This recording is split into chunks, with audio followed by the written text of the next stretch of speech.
Bonsoir à toutes et à tous, soyez les bienvenus sur Monaco Info. Installez-vous confortablement pour découvrir cette édition de fin de semaine.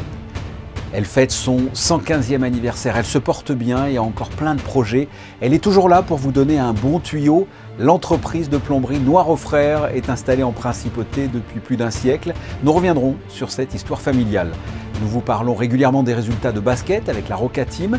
L'équipe monégasque est au plus haut niveau européen. Et bien une autre équipe qui marche bien en ce moment, c'est l'équipe féminine du MBA en tête du championnat de National 1. Nous recevrons pour nous parler de ce club féminin son président Eric Elena.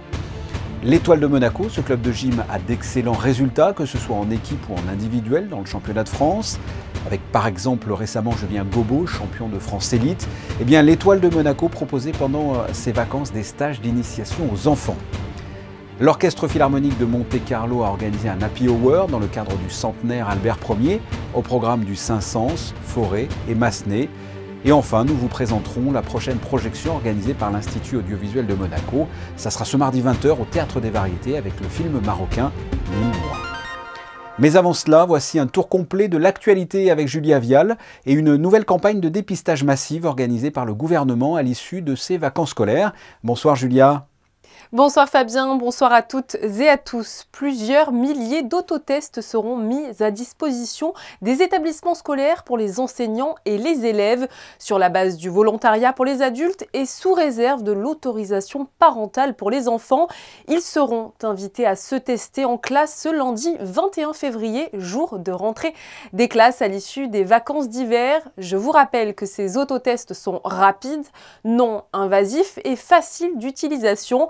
Concrètement, il s'agit d'effectuer un prélèvement nasal à l'aide d'une petite éponge à insérer juste à l'entrée des narines. Il délivre un résultat après 15 minutes. Lors de cette rentrée, les cours de natation scolaire pourront reprendre. Par ailleurs, des expérimentations de purificateurs d'air vont être lancées dans différents établissements. On poursuit avec une bonne nouvelle pour les parents et leurs enfants. Il va y avoir dès ce lundi un allègement du protocole de gestion des cas contacts. L'objectif de cet allègement est de réduire les durées d'éviction scolaire et donc les conséquences dans l'organisation des familles, sans pour autant, Fabien, minorer le niveau de sécurité sanitaire. Pour les cas contacts à risque faible, il n'y a plus d'éviction scolaire automatique tant que le cas contact n'est pas révélé positif lors d'un test. Pour les cas contacts à risque élevé, ils seront tout de suite mis en éviction scolaire et invités à effectuer un test.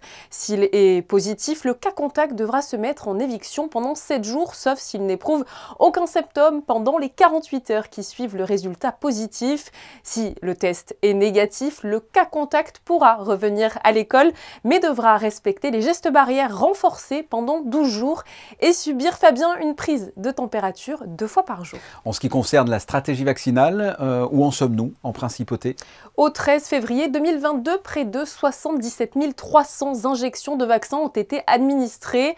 71,4% de la population résidente éligible au vaccin a bénéficié d'un schéma complet de vaccination. Ce taux est supérieur ou égal à 62% pour toutes les tranches d'âge à partir de 18 ans. Il est proche par contre des 82% chez les 55-64 ans et des 95% chez les 75 ans et plus. Aujourd'hui, dans les colonnes de Monaco Matin, les lecteurs ont pu retrouver une interview croisée de Jean Castellini et Frédéric Ginta. Ils abordent ensemble la transition numérique. Pour que les entreprises amorcent elles aussi le grand virage de la transition digitale, le gouvernement princier a mis en place une aide de 20 millions d'euros dans le cadre du Fonds bleu. Son but est d'accompagner les projets numériques des sociétés via un cofinancement de l'État. Plusieurs mois après sa création, l'heure est au bilan. Le ministre de l'Économie et des Finances, Jean Castellini, a déclaré à ce sujet « Le retour des entreprises nous conforte dans l'intérêt de la démarche et la manière dont elle a été mise en œuvre. C'est un succès avéré. » Fin de citation. Pour le délégué en charge de la transition numérique, Frédéric Ginta, le bilan est plus que positif avec 13 millions d'euros déjà dépensés au titre du Fonds bleu. 500 projets cofinancés depuis décembre 2020, 2000 personnes formées au numérique en un an ou encore 300 emplois qui ont été créés dans le cadre de ce développement numérique. Un entretien à retrouver en intégralité dans les colonnes donc de Monaco Matin. Merci Julia. L'entreprise de plomberie Noir aux Frères fête cette année son 115e anniversaire. L'occasion de retracer cette belle histoire de famille et dévoiler leur futur projet éco-responsable. Vanessa Dessy vous en dit plus sur des images de Jean-Alexandre Dordet. Fondée en 1906 à Monaco, la société Noir aux Frères, entreprise familiale et visionnaire, a vu son métier de plombier évoluer au fil du temps. Après avoir reçu le prix de l'innovation du Club de l'Éco en 2014 pour la technologie New Flow, en 2015, c'est son service dépannage urgence qui est lancé.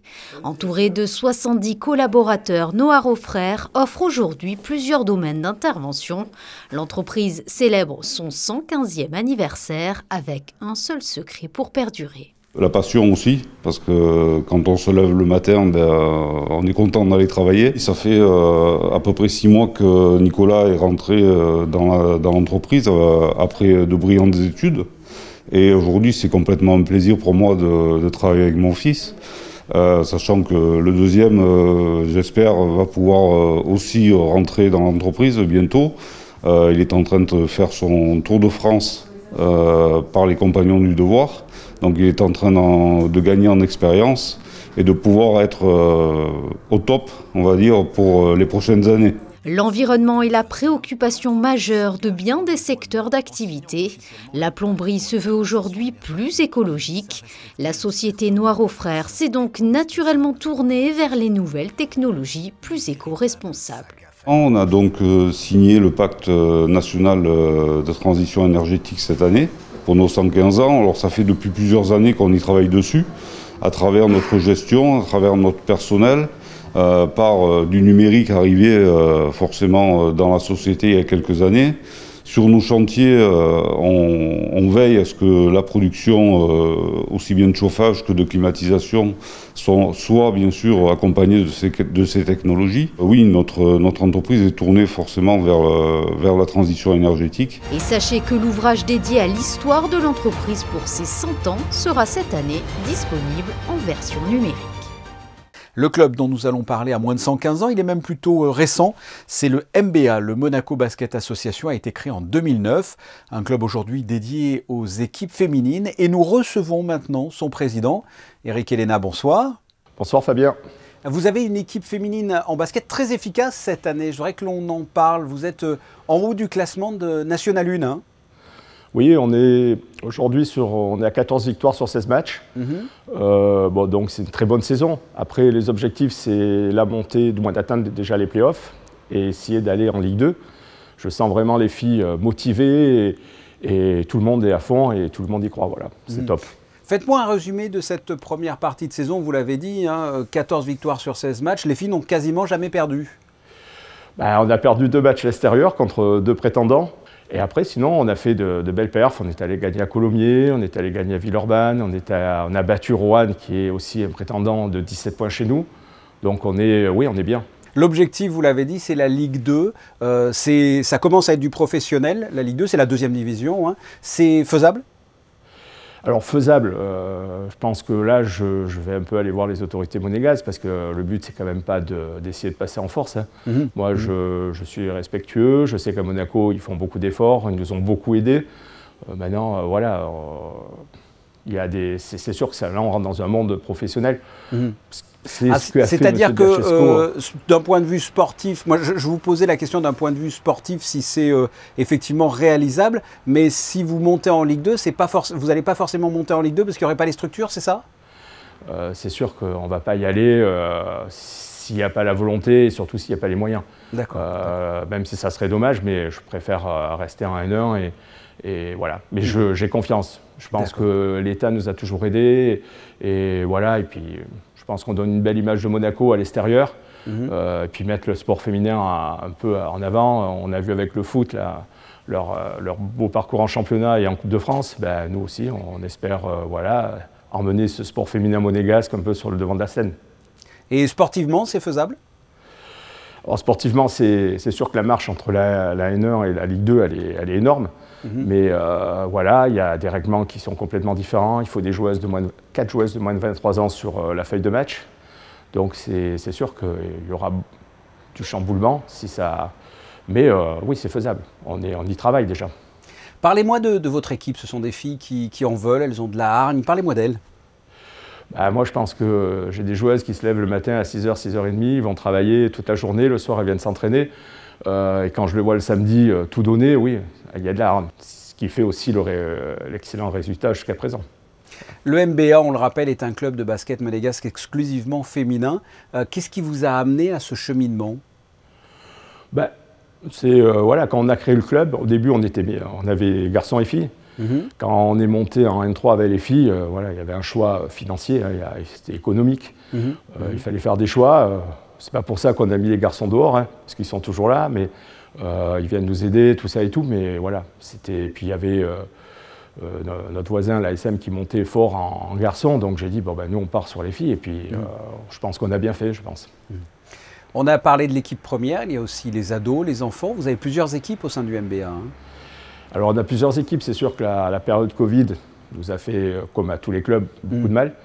On avait, avant le Covid, on tournait à 11 équipes engagées en championnat. Cette année, on n'en a plus que 7. On a perdu 25% de nos licenciés sur que des jeunes.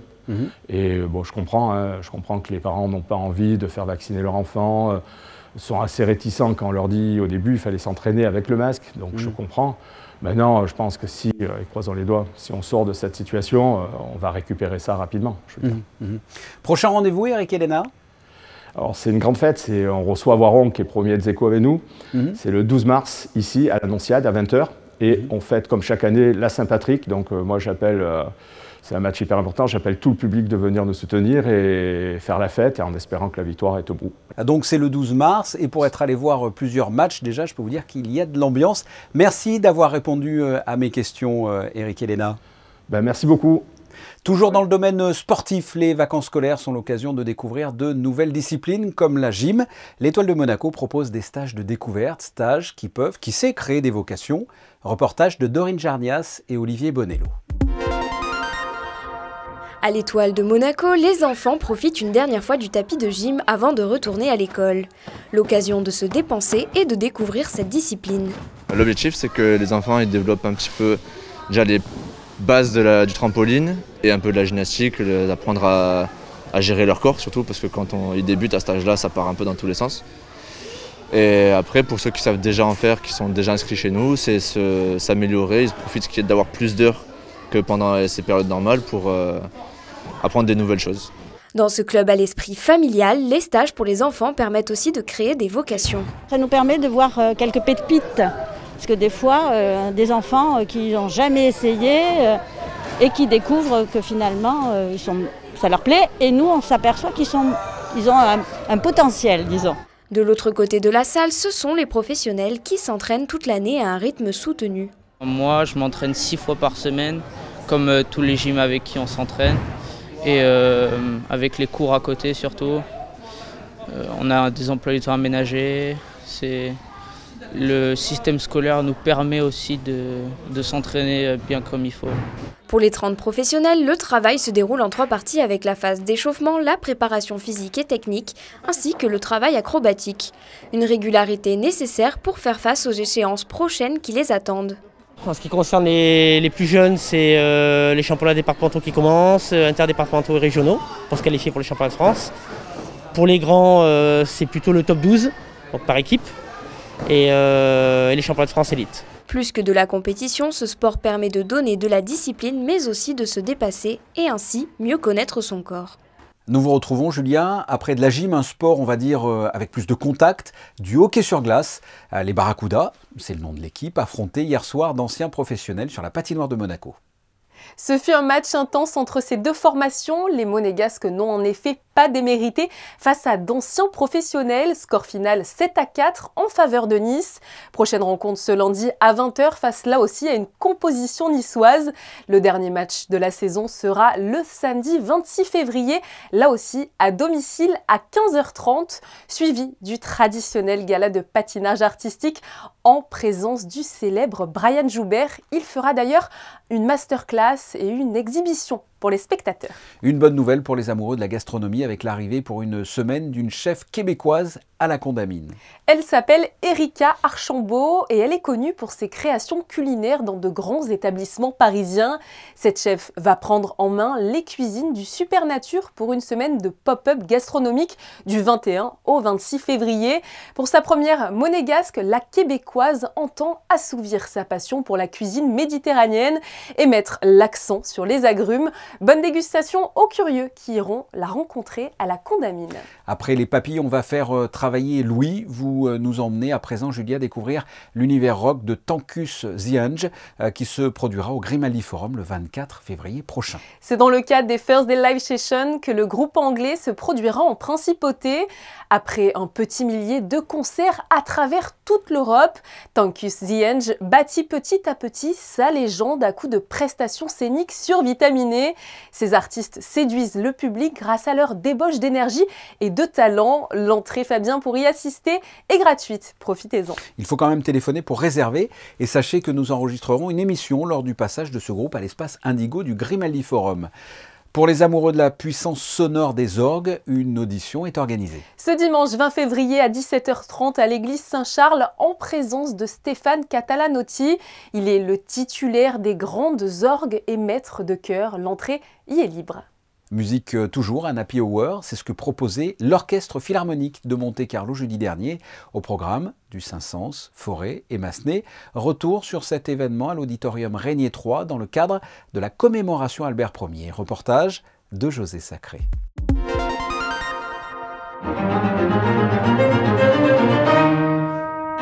Lisa Kerop et Gianbattista Ermacora violon, Héloïse Hervouet piano, Thomas Bouzy alto, Thierry Amadi violoncelle, Gérald Roland trompette et Mariana Wojciechova contrebasse. 7 musiciens de l'Orchestre Philharmonique de Monte-Carlo interprètent le Septuor pour trompette, cordes et piano opus 65 de Camille Saint-Saëns. C'était jeudi 17 février à l'auditorium Régnier 3, un happy hour musical dans le cadre de la commémoration Albert Ier. Ce qui est vraiment agréable, c'est qu'en fait c'est un style complètement nouveau et très jeune en fait, dans un style baroque, avec une ouverture, un menuet, une gavotte. À l'époque où d'autres compositeurs sont déjà à l'apogée du romantisme, lui il recherche encore le style baroque.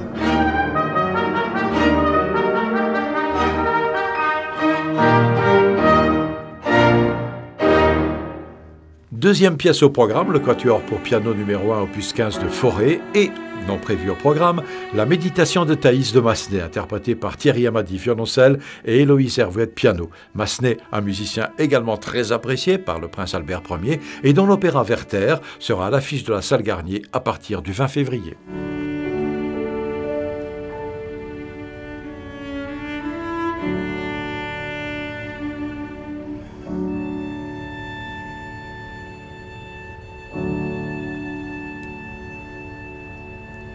José Sacré vous l'a dit dans ce reportage, mais je vous le rappelle, l'opéra Werther de Jules Massenet est proposé dès demain dans la salle Garnier, et ce, jusqu'au 26 février.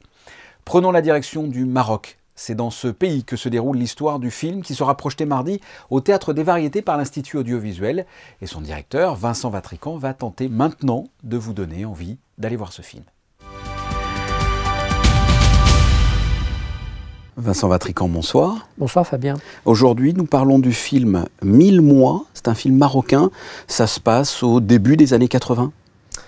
Début des années 80, oui, dans un village reculé. C'est une histoire à plusieurs voix qui raconte une communauté, un village au sein duquel un jeune homme est chargé de surveiller et d'amener tous les matins la chaise de l'instituteur. Voilà, c'est peut-être ce... Elle a un rôle très important, cette chaise, en fait. C'est un personnage du film. Et c'est ce qui m'a plu dans le pré-scénario du film. Et je trouve ce film d'une grande justesse, tout en embrassant voilà, des problèmes majeurs, puisque la figure absente, c'est la figure du père. Et les mensonges autour de cette absence. Absolument. Donc, qu'on apprendra au cours du film, que je ne vais donc pas dévoiler là.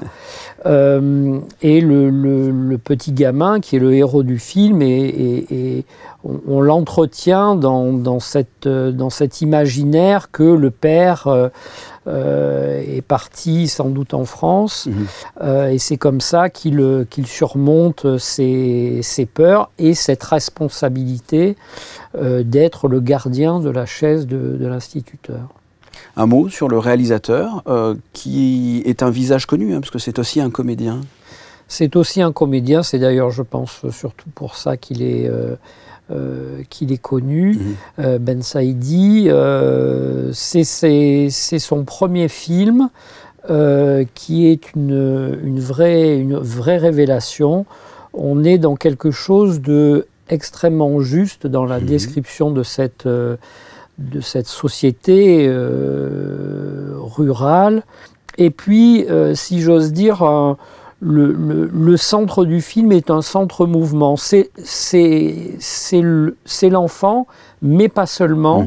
Il y a d'autres figures importantes dans le film. Donc, on dirait aujourd'hui, voilà, c'est un film un peu choral. Et c'est ce qui me plaît, puisque tous les personnages ont leur mot à dire, ont leur importance. Allez voir donc 1000 mois au Théâtre des Variétés. Merci Vincent Vatrican. Merci Fabien.